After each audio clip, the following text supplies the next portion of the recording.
just so that I can get an idea, how many of you are familiar with my work or esoteric Hollywood? Oh, okay. I guess there's anything for me to say. I guess we'll just wrap it up there. Now, I was asked, will you be having new material? Will it be the same old boring stuff? And I said, no, I've actually got brand new boring material to bore you with. So we've got exquisitely mediocre material that we're going to deal with today. Yes, it is, as Ian said, my first time here. I was asked, what's it like? And the only thing I could think of is, well, the whole place smells like my grandmother's soap. I don't know why, but I just keep smelling that here. I don't know why. They said, I was asked about the tube and being American. I thought, we're going to be watching TV? And we went down, and it was kind of dirty down there, and I didn't see any TVs. So, all right, we'll stop the comedy here. I also walked into the girls' bathroom, but that might not have been confusion. That might have just been perversion. But I'm kidding.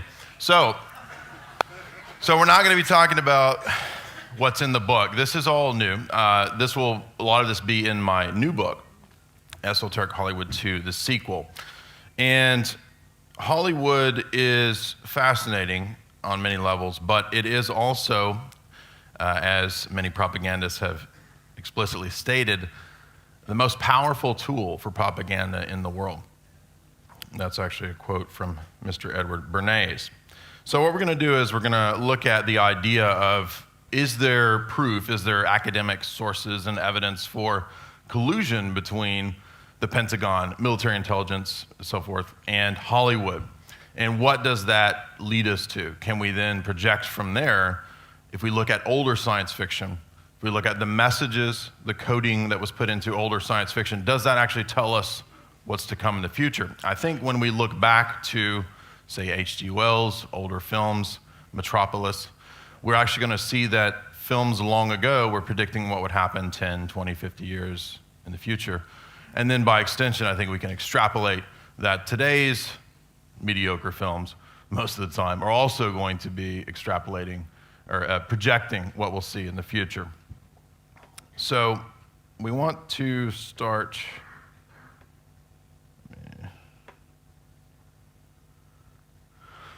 So the idea of academic sources, and how do you know that what you're talking about is not just a bunch of conspiracy theorizing? How is there actual evidence for this? Now, there have been recent FOIA requests, and what was acquired in that was 4,000 pages of documents released from the Pentagon and the CIA through the Freedom of Information Act.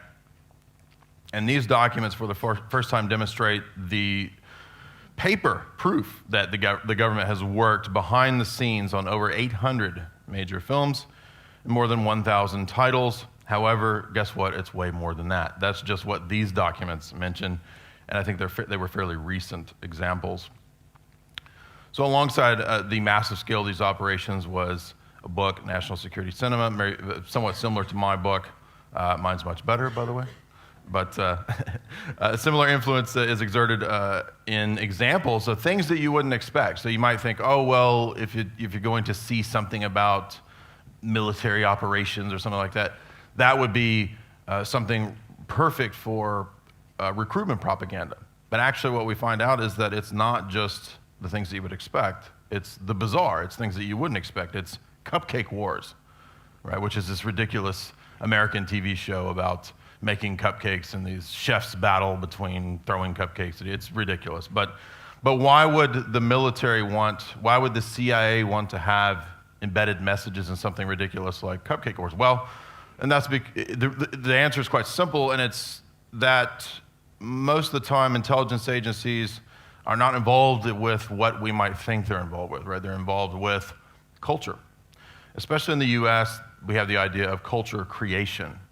And that is a massive focus. And in fact, this is why we have 16 agencies with liaison offices between the respective government agencies and Hollywood. So all of the major branches of intelligence have these liaison offices. If directors want to use military material, battleships or something for the back of a scene. I guess it's all CGI now, they don't need to. But back in the day when they did, they would have to get approval.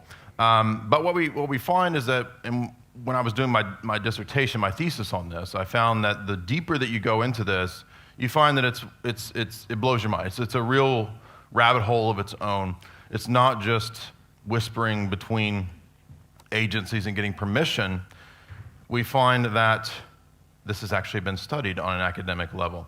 So I found other academic sources, CIA in Hollywood by Tricia Jenkins, Operation Hollywood, David Robb, and in fact, a professor who actually wrote on predictive programming.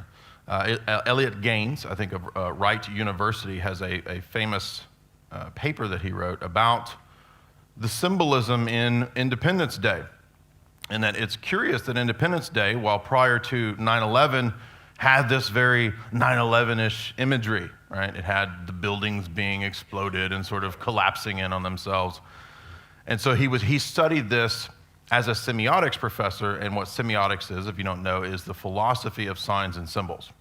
And that's very important for manipulation, because what we start to see is that these signs and symbols, very prominent ones, are often manipulated for the purpose of speaking to our subconscious. Now, other alternative media people mention this quite often, but it's actually true. It's a real academic area of research. Not a whole lot of people do this, but certain specialists certainly do.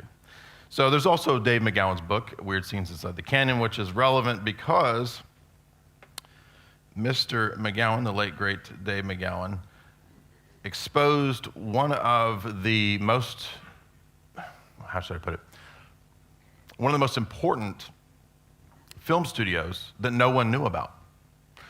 And I was skeptical myself when I first heard this, and so my girlfriend, fiance, and I, we actually drove to California to see this, and it's real, it does exist, and this is the idea of Laurel Canyon. So if you're not familiar with this, when you go to Laurel Canyon, when you drive, there's a specific road that's somewhat famous in Hollywood called Mulholland Drive.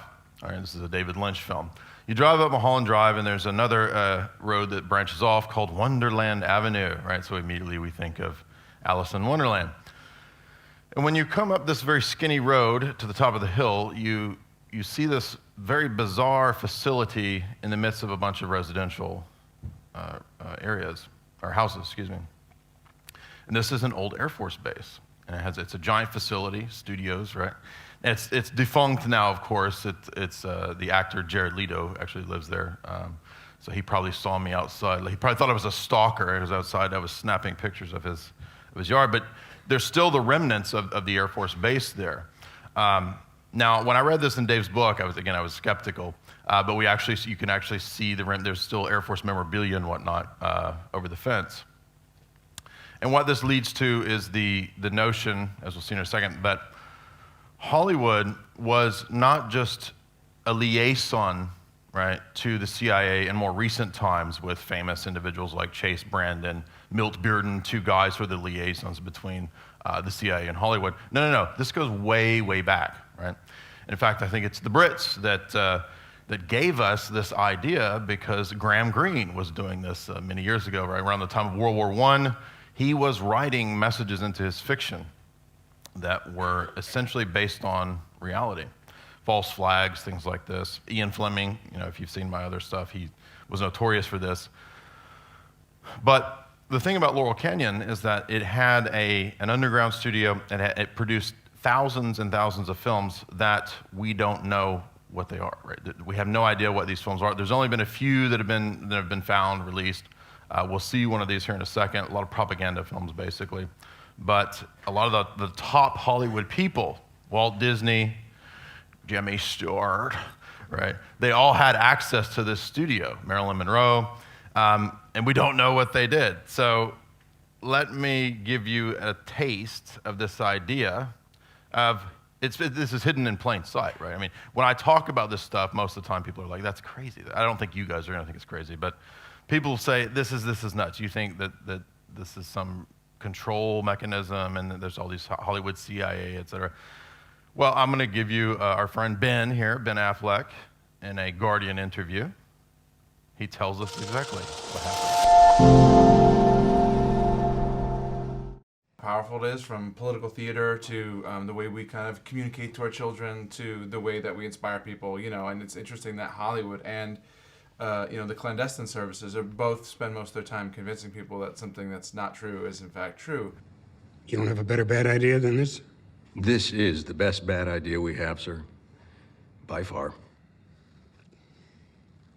The United States government has just sanctioned your science fiction movie. Thank you, sir. Hollywood sort of develops this way of telling stories and oftentimes uses that and philanthropic causes or political causes, which people may or may not think are good. But, there are really positive offshoots. Mostly, I think it's, self-serving and kind of designed to be that way. But I think some good things also do happen. This is an exceptional example of something good happening. But yeah. Keynes said that it's not a spoof, it's not a satire, and people can get confused about that. What would you say it is? He just gets cranky when he's asked that question. So he's like, no, it isn't a spoof. I would say that that there's comic elements to it. I guess we're not satirizing Hollywood in the sense that we're like not holding specific things up for, to be lampooned, but there is there is a way in which the movie sort of rolls its eyes a bit. I got an idea. They're a Canadian film crew for a science fiction movie. I fly into Tehran. We all fly out together as a film crew. I need you to help me make a fake movie. So you want to come to Hollywood and act like a big shot without actually doing anything? Yeah. You'll fit right in. Are there many actors in Hollywood who also moonlight as agents, do you think? I think there are probably quite a few, yes. I think probably Hollywood is full of CIA agents, and we just don't know it. And I wouldn't be surprised at all to discover that, this was extremely common. Prove my thesis, right? No,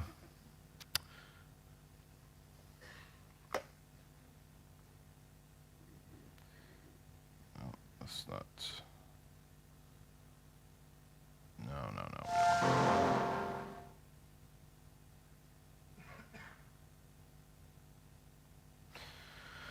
Right, so as I mentioned, right, Jimmy Stewart, Laurel Canyon, home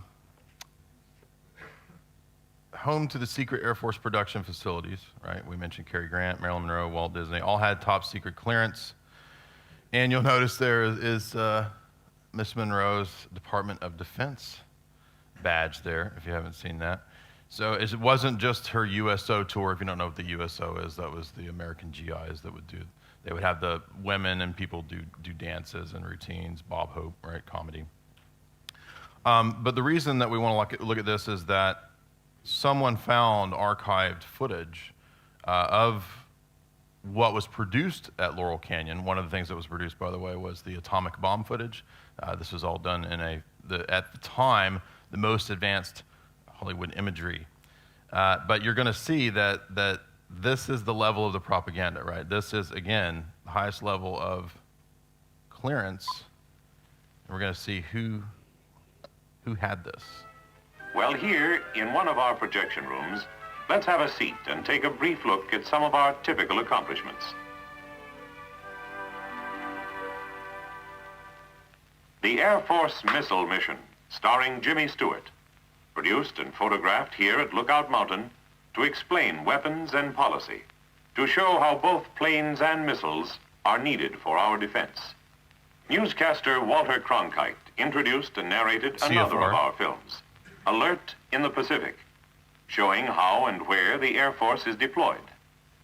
In a series of people-to-people films, we are also helping the East to meet the West.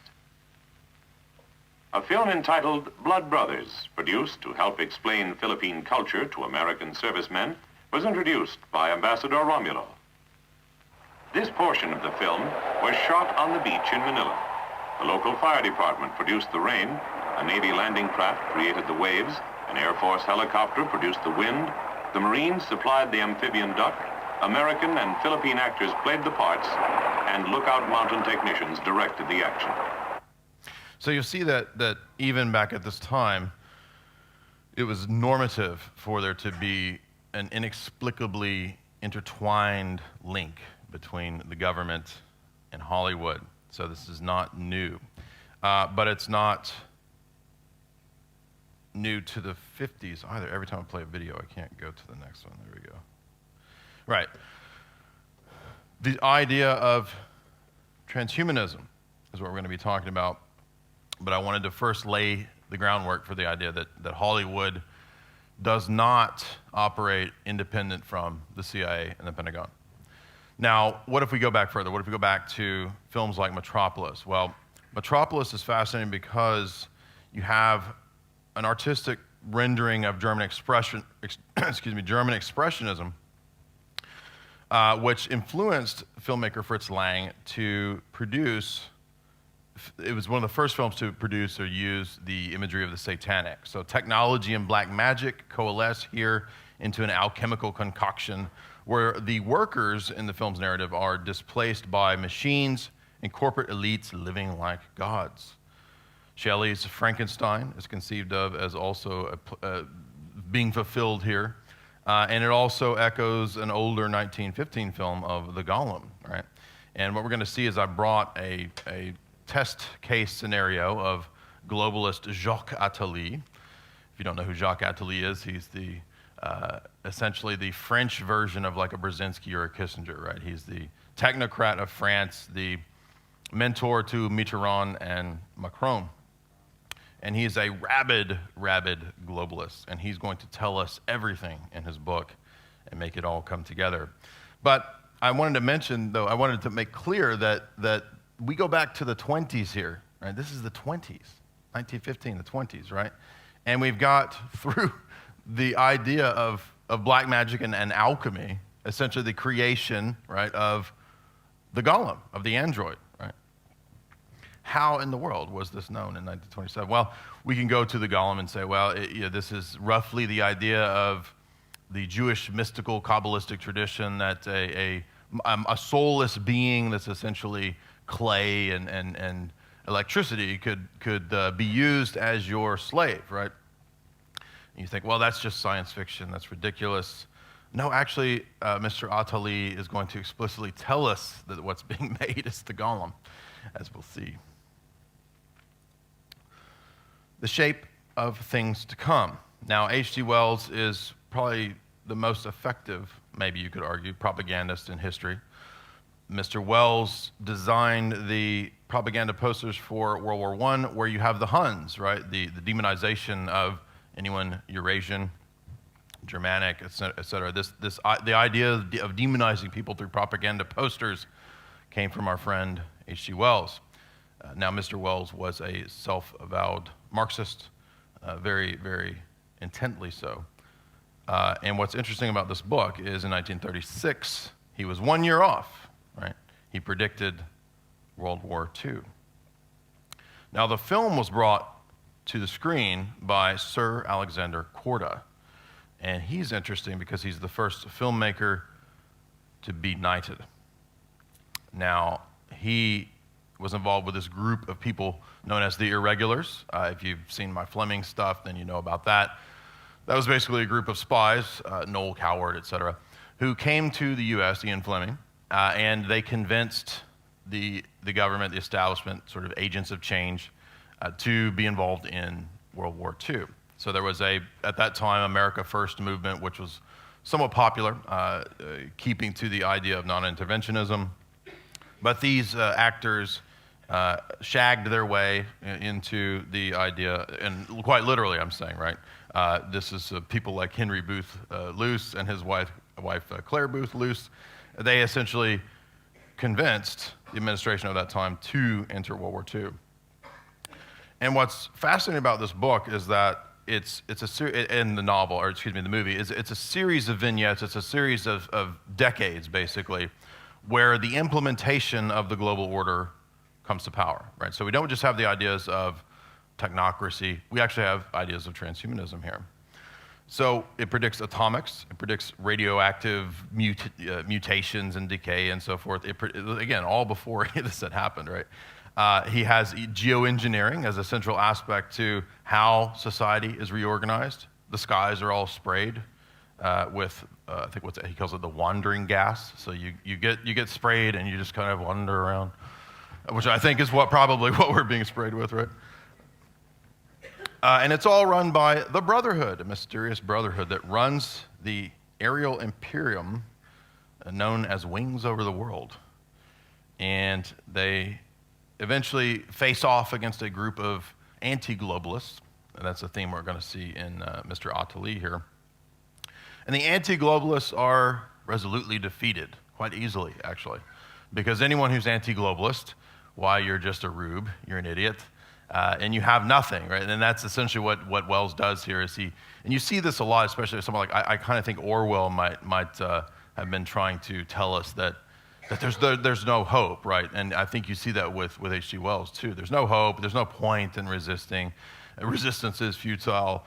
I don't think so. I think that's actually part of what the fiction programming does, is that it attempts to make us feel like this is destined, right? It's just destined. This has to happen because it's just the process of global evolution. It's just natural. It has to happen. But it doesn't, right? Because it's based on our decisions. Also interesting in this film is the idea of order from chaos. And that's what the Brotherhood installs.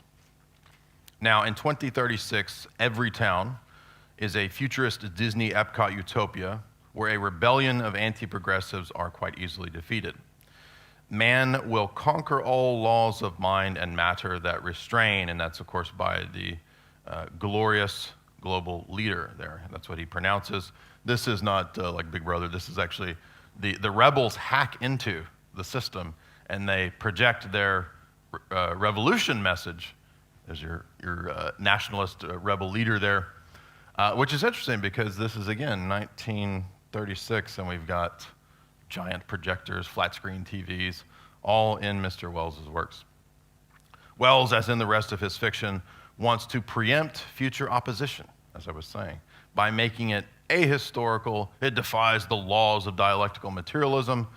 And again, we have atomics, also GMOs. I can't forget to mention that. If you've read Island of Dr. Moreau, right, around the same time, he's writing about the plasticity of human nature, that we can be biologically evolved through enhancement, through technology, bodily modification, and so forth.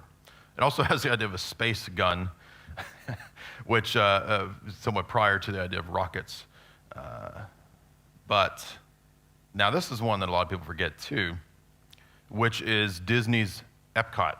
Now, I went to Epcot as a kid, and it's funny because if you haven't been to Disney World, every kid in America, I think, at one point goes to Disney World, and you get in this big golf ball, and you basically ride up to the top, and you're being told a story the entire way, right? Now, when I was a kid, I don't remember what it was, like the Egyptians and this civilization, right? But now they've changed it. I went a couple years ago to investigate.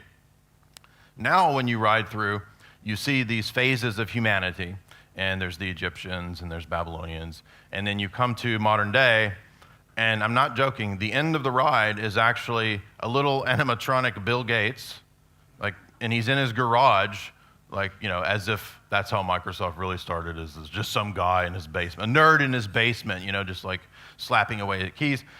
And then the ride goes into the Matrix. So this is what the kids today are being told, is that the whole future of humanity is all building up to Bill Gates and then going into the Matrix. That's how the ride ends. So millions and millions of people being processed by this ridiculous ride.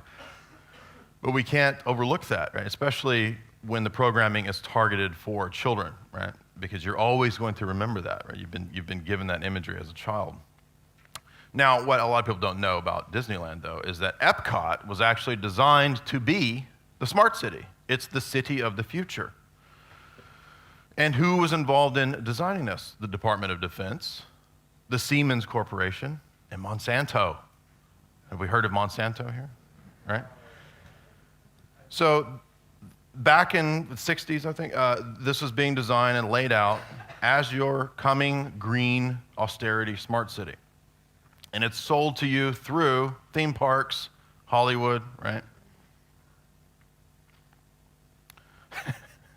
This is a jokey one right here. This is not totally serious.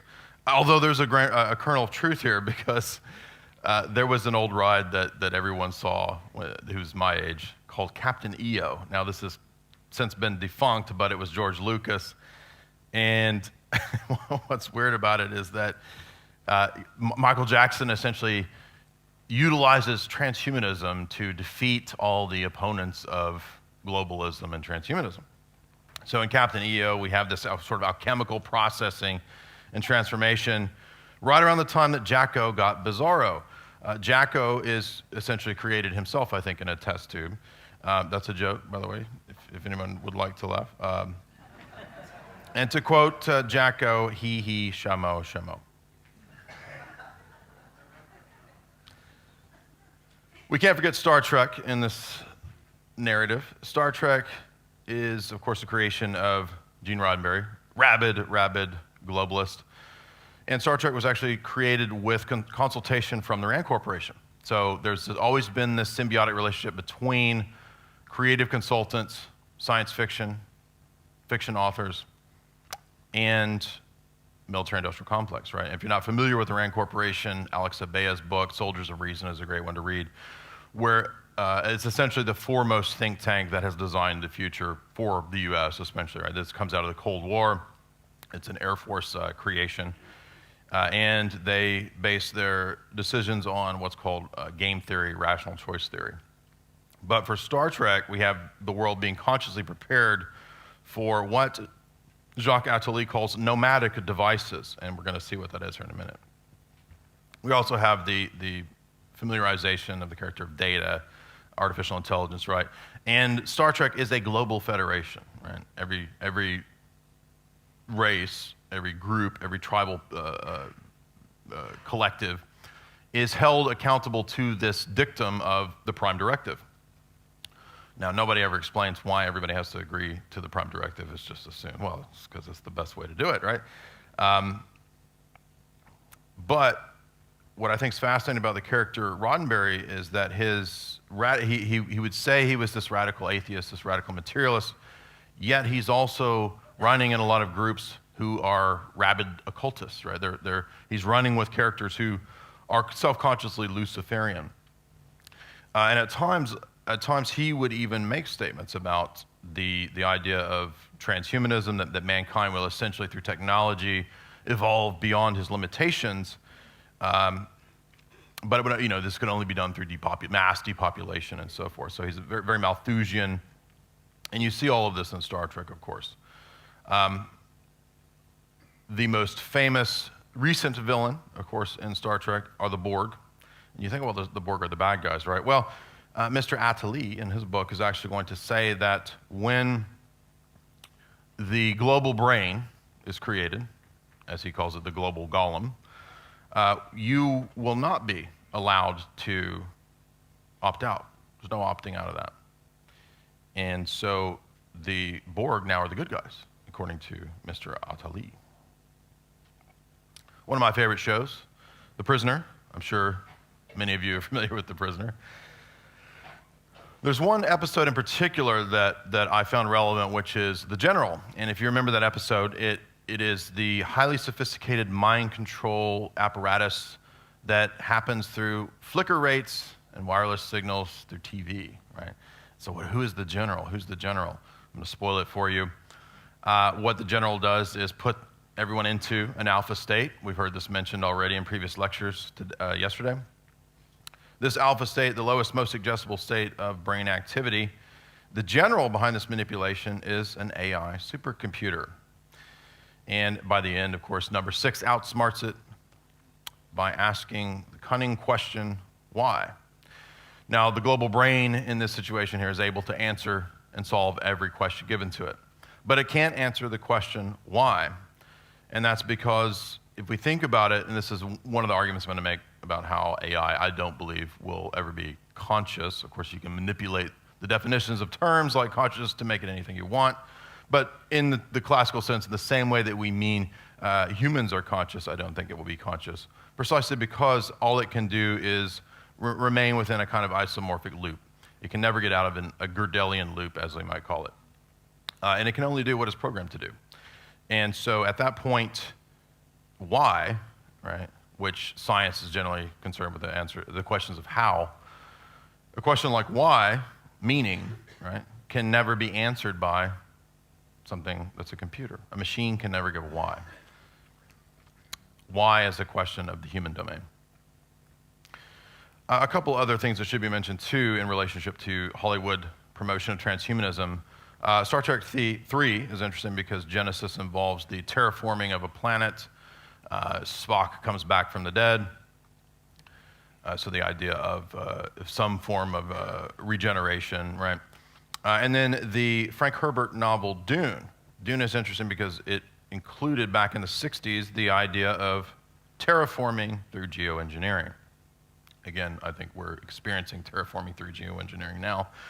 But Frank Herbert is interesting because he was influenced by perennialism, or the schools of the traditionalists, and some might class Huxley as a traditionalist, but this idea is essentially that all religions kind of have this skeletal backbone that brings them all together.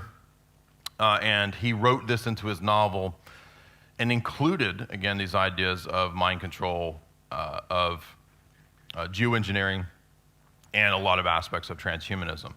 But I think the essential point of Dune is the idea of the Butlerian jihad. Now, what is this? In the narrative, there's a certain point when humanity develops AI that is so advanced that it can't be distinguished from other humans, right? And eventually, the bots enslave the humans. And so there's a character, Butler, where there's a jihad against these bots, and they have to eventually establish laws to where you can't have bots over humans, right? Asimov will basically say the same type of thing. We may have to have a Butlerian jihad, is what I'm getting at. We can't forget 2001, Kubrick's masterpiece in 1968, man's evolutionary ascent to apotheosis through the machine. Now, a lot of people don't know this. If you just watched 2001, you might not get this, but in 3001, right, Bowman, the character who's on his Odyssean sort of journey, he's launched into space, goes through the black hole. And this is, I believe in the narrative, it's actually organized by Hal. I think Hal's the secret to why Bowman is intentionally sent through the Stargate. And this is in the narrative eventually for Hal and Bowman to get together in their tryst and become Halman. Halman is a, how do you describe it? A kind of giant human chariot AI machine that sort of flies through space in 3001. So again, this is very prominent in the writings of the transhumanists. Kurzweil, as we'll see, they have this idea that the merger, the singularity, will mean that it's just going to be you in a chariot, sort of you are a giant machine ship flying through space. And I mean, since they're all going to kill each other, the globalists and the transhumanists, you'll be the only one, I guess. There's only one guy who's going to be left. And what do you do when you're flying through space? You just blow up planets? I mean, there's nothing else to do, right? So it's actually kind of a ridiculous scenario, but they actually believe this like a religion, right? I mean, it sounds preposterous, but to many of these people, it is a kind of religion. And so you will become a chariot of the gods. Not you, however, just Ray and maybe Dr. Kissinger, maybe Mr. Henry Kissinger will fly through space and blow up the planets. Now, it gets more ridiculous because I'm going to play you a little bit of this clip here, and you're going to think that this is a joke. This is not a joke.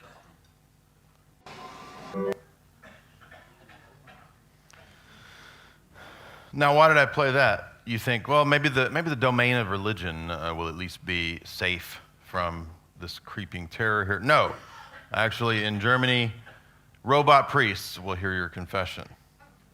Can you believe that? Unbelievable, right? Now, THX, of course, is the remake of George Lucas's college film project. THX 1138 is Brave New World meets 1984. We see, of course, the mass drugging and the robo-mass, where you confess to a bot. Germany has installed this. I think the most fascinating aspect of THX, something that's actually left out of Brave New World in 1984, is the incredible insight that the humans who are enslaved in this kind of BDSM, weird masochistic scenario where they sort of get off on being beaten by these bots, they create their bots. Like they are the one, all they do all day is go and build the robots, and then the robots enslave them. And so it's this vicious cycle, very absurd.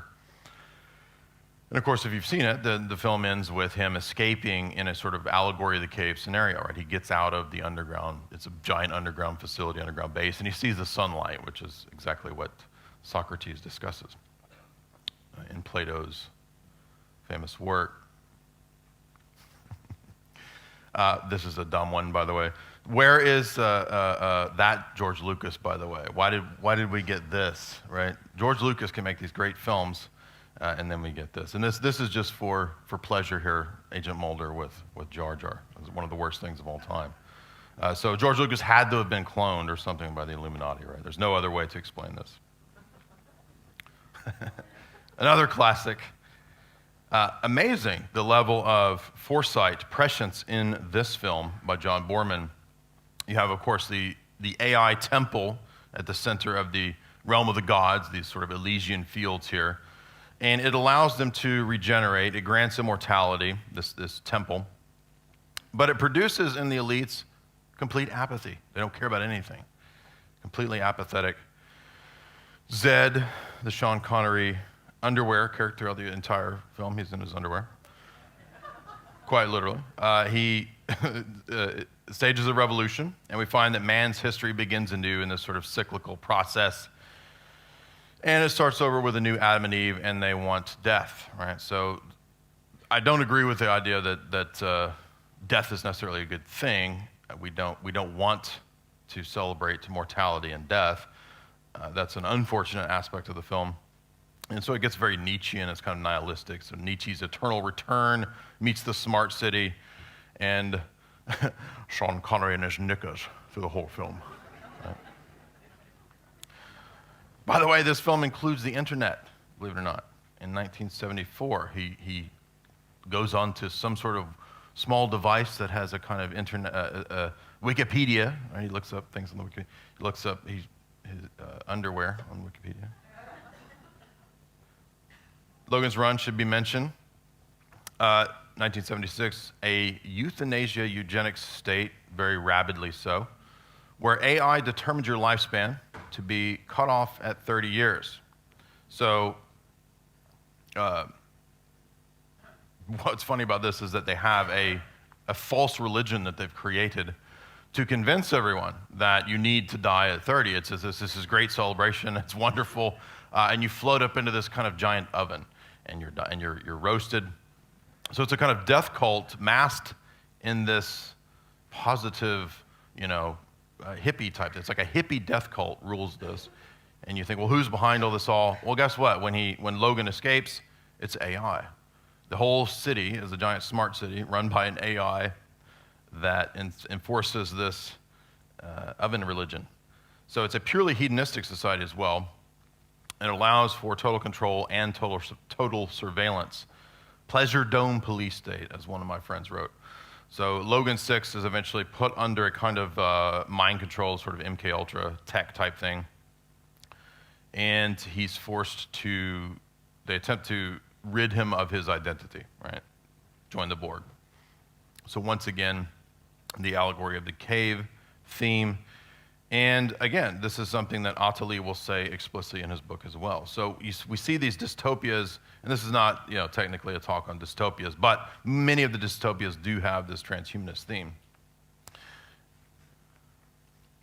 Star Wars, this one's obvious, I'm not going to spend too much time on it, we've all seen Star Wars, but you have Jungian archetypes and themes here, right? Darth Vader is essentially a cyborg. My theory, of course, is that Star Wars is about Vader himself. Only Vader could depose the Emperor. Luke couldn't. And so what do we have here? Cyborg salvation. Remember that, because that's another theme that's going to consistently pop up. For transhumanist purposes, Vader is the ultimate Frankenstein, and he's consciously a cyborg. And there's this symbiotic relationship then, of course, between the coming bots and science fiction art. So we've all heard of R2-D2 and whatever he is, B2 or something. This is what's coming to your house. You can buy these now, and it's sort of a little mobile Alexa or Google Voice, right? And he's very cute, but he also spies on you too, by the way. So he's very cute, but he's also listening to all of your naughty things that you say. Now, why is that happening? Well, We've already heard other speakers, the Internet of Things. This is not a conspiracy theory. This is not wild projection. The CIA chief in Wired magazine a couple years ago, we will spy on you through your dishwasher, right? Betray us, right? Said this. General Petraeus. So the bots are more cute, right, than a Wall-E-esque helper. I'm not sure what I meant by that note. They're also spying on us for the purposes of big data. This has been revealed numerous times over, right? This is not, Snowden wasn't the first revelation of this. In fact, I think James Bamford, for many years prior, had discussed the exact same things that Snowden revealed in his book, Puzzle Palace. And it's not just for targeted advertising, like, oh, well, this is just a target. No. This is actually, as we're going to see, for the purpose of creating a kind of deep subconscious for AI or the global brain, right? So this is because it's going to be modeled on the idea of the human psyche and of Platonism. So the future in this scenario will be a complete panopticon, and you don't have the option to opt out of it. You'll die if you don't, according to Jacques Attali, and actually all the way back to Bertrand Russell himself. Bertrand Russell said that you will get credits. If you violate the social credit system, you don't get your credits. We can't forget Blade Runner because of the sex bots. There may have been sex bots in something like Barbarella or something, but this, in my mind, is what comes to mind with sex bots, archetypal cult science fiction film. Replicants, genetic enhancement. You have the giant dystopian megalopolises, megacities. This is also an actual plan. Mr. Attali will explain that as well. So Los Angeles, he says, is the model megalopolis. That's actually what we see in Blade Runner, a giant ziggurat-bedecked city. Real objects become priceless in this scenario because everything is synthetic. Blade Runner 2049, the sequel, kind of rehashed a lot of the same stuff, but it uses the Moses narrative as a kind of transhumanist allegory where, and you'll see this too in a lot of the modern transhumanist films, is that it's a borrowed Christianity, right? We have the idea of the resurrection, immortality in Christianity. The transhumanists actually like this idea. They don't believe it in the classical Orthodox theological sense, they actually believe it in the text sense, right? So the religious mythologies are all secretly teaching the technology mythology. Moving up, Tron, which was the Matrix before the Matrix, was noted, of course, for having some of the most advanced special effects of the time through Disney, as we said. So again, Disney, that military-industrial complex operation. Combines computer animation, CGI at that time, and actual animation, human animation. And we have the Matrix-style virtual world. So you can go all the way back to Asimov, I think in the 40s, if you read the Foundation series, Isaac Asimov, he was predicting the internet as well. And he was also predicting a global brain, right? A giant Google-like system that could, through algorithms, give you a 98% accuracy of large social movements, right? Changing opinions, things that we heard yesterday. So, again, we want to keep that Matrix aspect in mind as well, because that's going to pop up consistently throughout these films. That this world is not good, it's not for you, plug in. And we're already seeing that, right? The nomadic devices that we spend all of our days in, this Attali says is the preparation for this. This has all been planned through, as we said, the connection to game theory, the RAND Corporation, wargaming, and I have another book that I was going to quote from, I don't know if I have time, who's Annie Jacobson, who has written on, she's a pretty well-known journalist, so these are mainstream books. She's written on the Pentagon's brain. So the Matrix is not just science fiction, this is a real Pentagon idea. They are really prepping and planning on bringing us to the point where we will actually quite literally jack into some sort of neural link to a matrix, the internet. Now this is interesting because it's another area that you wouldn't think. You wouldn't think cartoons would be rife with this idea, but in fact they are. Now I'm a child of the 80s, and so Transformers is something that stuck in my mind, as well as G.I. Joe. But it wasn't until I was doing graduate work researching this that I found out that Mr. Ron Friedman, a very, very cunning psychologist, is the writer, creator, consultant, etc. on G.I. Joe. And he's going to tell us some very interesting things because we're going to see that the Pentagon has always been obsessed with toys. Right? They weren't just obsessed with films. And if you think about Star Wars and other, these kinds of science fiction things, the toys are intimately connected to it, right? It's not just movies, it's also toys. And that's not just about making money. In fact, Transformers, G.I. Joe writer Ron Friedman discusses psychological manipulation through toys and social engineering. So it's not only that G.I. Joe plots back in the 80s included the ideas of MK Ultra, quite self-consciously, MPD, DID, the Federal Reserve currency. There's actually an episode where Cobra, who's opposing the Federal Reserve, right? So if you have a problem with fiat currency, then you're with Cobra, right? I don't, maybe you guys didn't have G.I. Joe, but this was huge in America. So it also has HARP, right? Geoengineering technology, human bioenhancement, genetic cloning. Again, all in 1983.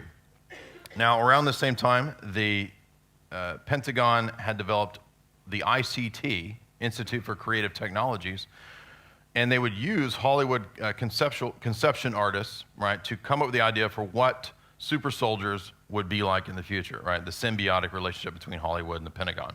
It's not just spies, it's also creative consultants, and it relates directly to transhumanism. So as you'll see here, this is actually a George Washington University paper about the relationship between these two realms, Hasbro, Hollywood, and the Pentagon.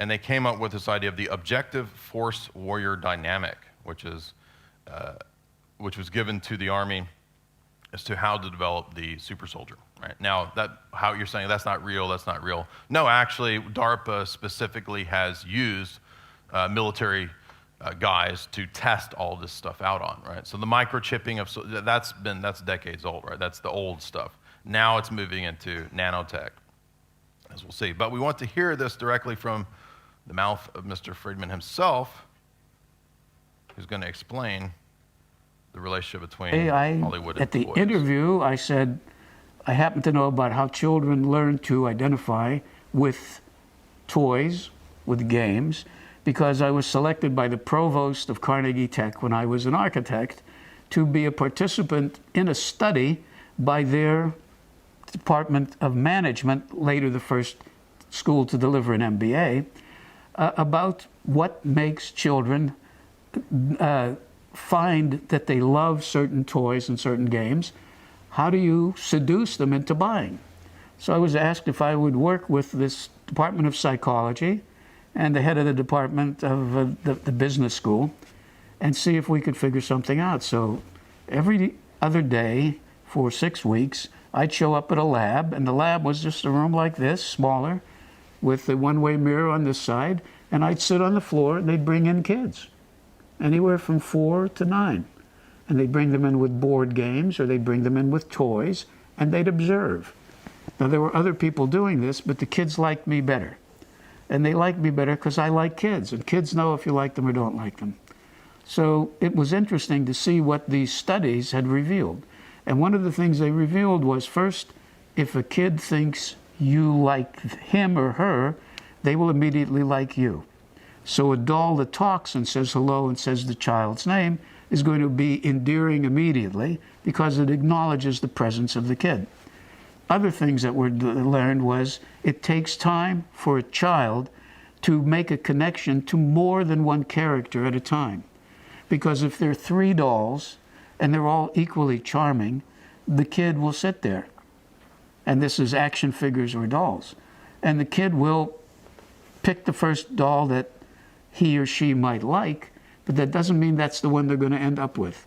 So to me, that said, you cannot have a roll call whereby you introduce all the characters, all the toys in the line in one 22-minute episode and expect that to work. In other words, a pilot of one 22-minute episode is not going to sell G.I. Joe. I suggested a 5-part miniseries. So the kids would have time, and I would have time, to introduce groupings of characters and establish the families, because the family is the touchstone of all storytelling, of all drama. And if you don't know something about someone, you'll invent a family immediately, or you'll place yourself in a family, even if there isn't one. We make surrogate families when there are none. So there you have Mr. Freeman himself telling you that cartoons are not just art, they're not just cartoons. They're designed not just to sell products, by the way, because remember, it wasn't just to sell the toys, it was also the Institute for Creative Technologies, Hollywood's concept of the transhumanist super soldier. Again, so my generation, when I was 4, 5, 6, 7, I was being prepared through G.I. Joe for the acceptance of the ideas of transhumanism. War Games, 1983. We can't forget this one because, again, you heard him talk about games, right? Game theory. What do we do on our devices quite a bit? We play games, right? And this is the idea, as we'll see, of gamification. This has been studied by Rand extensively. Gamification of all of society. And this is what they want to do. So when we heard about the China social credit system yesterday, based on your approval and not being able to use, the subway or whatever, that's actually going to be connected to gaming, right? So we're all going to kind of be maybe competing with each other, right? Not just playing Candy Crush, but did you brush your teeth today, right? Well, you get 5 points if you brush your teeth today, right? This, as Attali will say, is going to be tied into insurance, right? Yeah, a giant AI insurance scam tracking you through your whole life and watching to see if you brush your teeth today. I mean, it's quite literally what we saw in THX, right? But we need to mention War Games because this intergalactic computer network emerges from the same bowels of the SDI shadow government. That in the US is the Star Wars Defense Initiative under Reagan, that's the beginning of the Pentagon brain, or as we know it, DARPA, right? What is DARPA? Well, originally it was ARPANET, then it became DARPANET, then it became the internet, right? So this internet, right, functions as the kind of groundwork, the beta plan for the coming Internet of Things and the rise of Skynet and AI. So if you haven't seen War Games, it's a bad 80s movie, but basically if you've seen Ferris Bueller, he hacks the Pentagon. Now, around the same time in 1983, DARPA actually had a strategic computing plan, a white paper, that dealt with the idea of creating Skynet, literally, Skynet. So what they thought was we could have a functioning AI system that was not just land-based, but also autonomous land, sea, and air, capable of complex reconnaissance and attack missions, right? So a lot of this, of course, comes out of military R&D, and then is given decades later to the public. SDI is thus intimately interested in AI back in 1983 as occupying a central role in the future, the idea of the weaponization of space. Now, where have you heard of that before? Terminator. So James Cameron, right, just a trucker from Canada, becomes like the top director, made some of the biggest films of all time. He directs this very Pentagon-ish narrative here in Terminator that becomes a huge series. And we have the first revelation of Skynet here in the Terminator series. And I think what we're getting here is, again, a warming up process, accepting this propaganda. And now, who does Cameron work with extensively? NASA and the US government. He was intimately involved in the BP oil spill, filming it, which is odd. And he's later slated to film the Mars mission. So Cameron's films are some of the highest grossing of all time. As I said, Skynet and the AI control grid are being installed presently as the coming smart cities. The CEO of IBM, Ginny Rometty, she actually goes around and gives lectures to corporate audiences, basically, telling them about the coming smart cities. And she actually mentions the insurance, tracking you through the AI, and Minority Report style predictive programming, predictive policing, actually in the IBM CEO's lectures. So this is not science fiction. This is real. She assures us that these minority report systems will utilize pre-crime to keep us safe. Now, Skynet, as we know, seeks to wipe out humanity, and they use the bots to do so. But again, another theme that's throughout all of these is depopulation. Right? Now, the real Skynet is revealed in Air Force documents, one of which is Information Operations, a new warfighting capability, a white paper from 1996, right, that predicts total air dominance by 2025. That actually matches up to exactly what Jacques Attali says in his book. And this is when supposedly Skynet will go online through the Bill Gates, global 5G satellite network. So this document actually includes the implementation not just of those ideas, but individuals being microchipped and then linked to Skynet. They were writing that in 1996. So now we see why James Cameron is on the board of NASA. Here's a diagram from that 90s document, 1996, where you see the connection between unmanned aerial vehicles, the drones here. So you see even in 1996, they had the dronification of the Air Force planned out, and it's all linked to the satellite networks and the ground-based systems. Total Recall. Total Recall needs to be mentioned precisely because it has the self-driving cars, right? This is the first that I'm aware of. It's the first film reference to self-driving cars. And here are virtual reality and genetic aberrations, including the woman with 3 teats. Again, normalizing the bizarre, right? Normalizing the bizarre in terms of sexuality. So we have erased and replaced memories, again, in these giant smart cities. And we have the ever memorable lines. If you've ever seen Arnold, he's a terrible actor.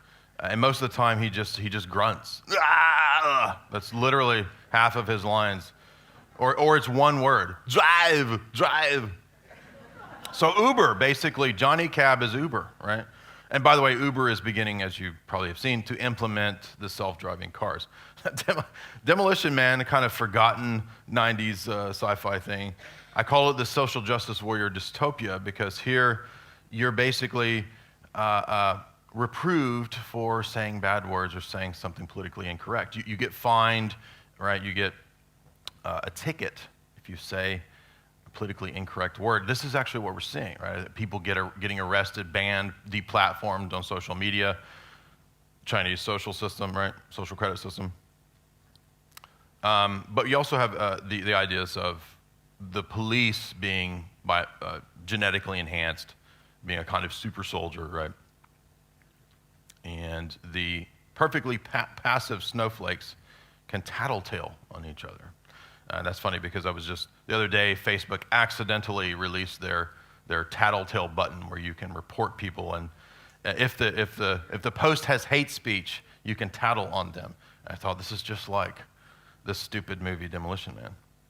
Gattaca, right? We've probably seen Gattaca. In Gattaca, you have the idea of a strictly eugenics-based society where it's a regimented class system. It's funny because you would think you're told that in the revolutionary tradition you're going to move away from the class system, right? Huxley gives this impression, and then no, actually in Brave New World it's reintroduced, right? It's a scientific class system that's reintroduced, not the older class system. Here the elite go off-world. You're only allowed to do this, of course, if you have the proper genetics. And it included the idea of genetic babies. What did the BBC report in 2015? Designer babies should start now. Let's debate this, which means that they want to program you to accept it, not have a real debate. The Matrix, very well known. I'm not going to rehearse the plot to the Matrix, but I think what's most interesting about the Matrix is what Jean Baudrillard, the famous French philosopher, said, is that you have the triumph of the synthetic here. Right? That's the essence of this movie, is the synthetic. Here we have the direct neural link to the net. This is what the Pentagon has been talking about the entire time. The AI takes over in the beginning through the replacing of workers right? So there's actually an Animatrix animated series that is supposed to be the prequel to The Matrix. And what's interesting about that is that the AI takes over the world currency through cryptocurrency. I'm not anti-cryptocurrency, I'm just saying that that's the film narrative. So they already kind of foresaw cryptocurrency making its way into normalization. Aeon Flux, another film with based on animation that has a lot of the same ideas of genetic enhancement and mutation. Oh, by the way, Neo merges with the global brain, right? So you have the singularity that Kurzweil is such an evangelist for. We have that with Neo merging at the end with the global brain. Sixth Day, this is often forgotten, another one. Arnold is always in these ridiculous movies. And he's, this also has self-driving cars again. So it's like Arnold in the self-driving car. I don't know what the connection here is, but cloning and human genome project lead to celebrities and elites being given immortality through cloning and being downloaded into the new body. And it's all based on the idea of Genesis and 6 days of creation in a kind of mocking, right?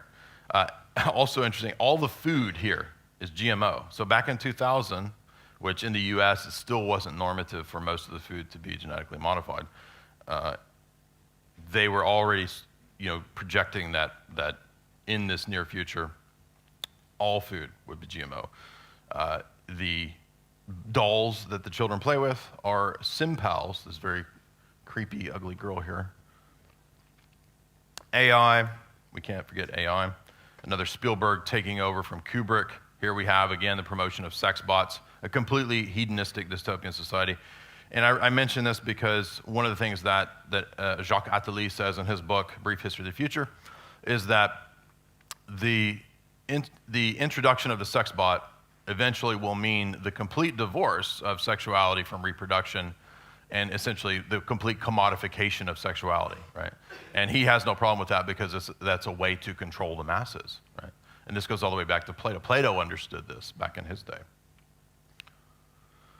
iRobot, and if you're not familiar with PimpBot, this was a funny skit that Conan would do back in the 90s.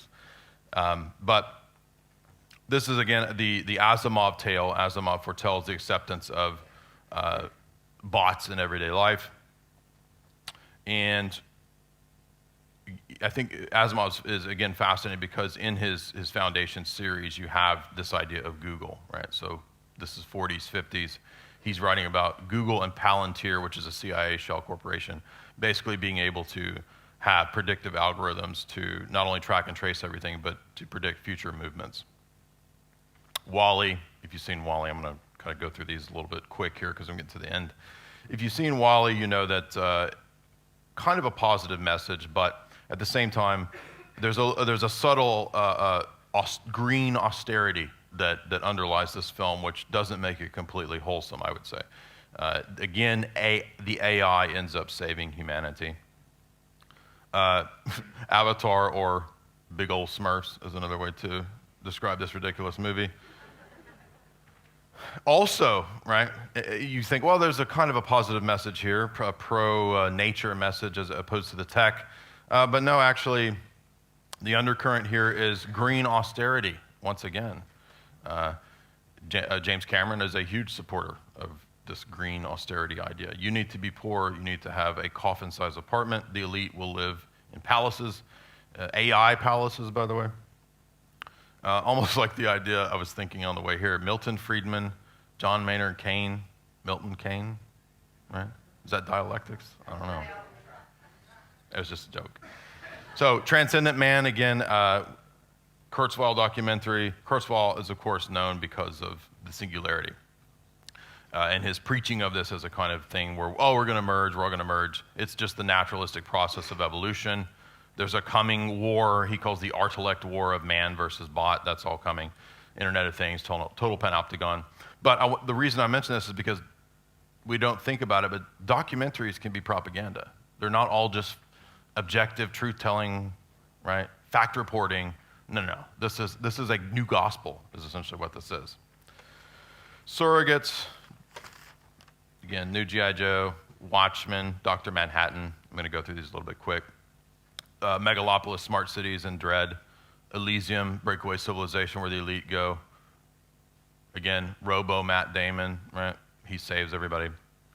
Black Mirror, I have a lengthy analysis of Black Mirror. You can go read that if you want, but all through there, especially gamification of all society there. Her falling in love with your AI, your operating system, will be your personal assistant, and eventually it's designed to be your lover. So you and Siri can have auto sexting back and forth, quite literally. Transcendence, terrible movie. If I had more time, I would go into why, based on this famous essay from, it's an Oxford essay, Minds, Machines, and Gödel, why I don't think that AI will be conscious. Lucy, terrible movie. Ex Machina, again, a lot of occult themes, but the reason Ex Machina is so important is because of the global brain theme. And this global brain theme goes all the way back to even Paracelsus in his writings, where he mentions the matrix of nature, the spirit that kind of suffuses everything. And again, Attali, page 73, he talks about the global brain as a giant golem. So, Captain America, eugenics, AI, AMCs, humans, again, this is everywhere. Westworld, Ghost in the Shell, right? What are the themes here? A neural network that we're all going to be attached to, the global golem brain, as it's called. H.G. Wells, Bertrand Russell, Huxley, Quigley, Brzezinski, Charles Galton Darwin, Jacques Attali, Habermas of the Frankfurt School, Jonas Salk, Miles Copeland of the CIA. I go through all these in my Globalist book series. So what are the central themes? Human enhancement, cloning. It's all a naturalistic process of evolution and mutation. We're all going to have robot sex slaves, right? That's going to replace sex. Your memories can be erased, right? Mega smart cities, megalopolises, space exploration, supposedly. Yeah, right, but not for us, right? Eternal life promised to those who accepted this new gospel. You're going to live out your life in a virtual world. We're being prepped through our nomadic devices, which Attali says will destroy all nation states. Robot labor, and the idea that AI is both our savior and our destroyer. Right? Very bizarre themes throughout all these. I think we just simply need to say no. Right? Resistance is futile, and return to organic existence, right? So I will be, by the way, right next to the 21st Century Wire table, Patrick's table. My book, Esoteric Hollywood, is all about this stuff. 363 pages, 404 footnotes. My girlfriend, fiance's book, Jamie. Weird Stuff, Hollywood Mind Control, also out there. I also have a TV show called Hollywood Decoded that you can subscribe to at Gaia TV. Full production show, very good. And I want to thank you all very much.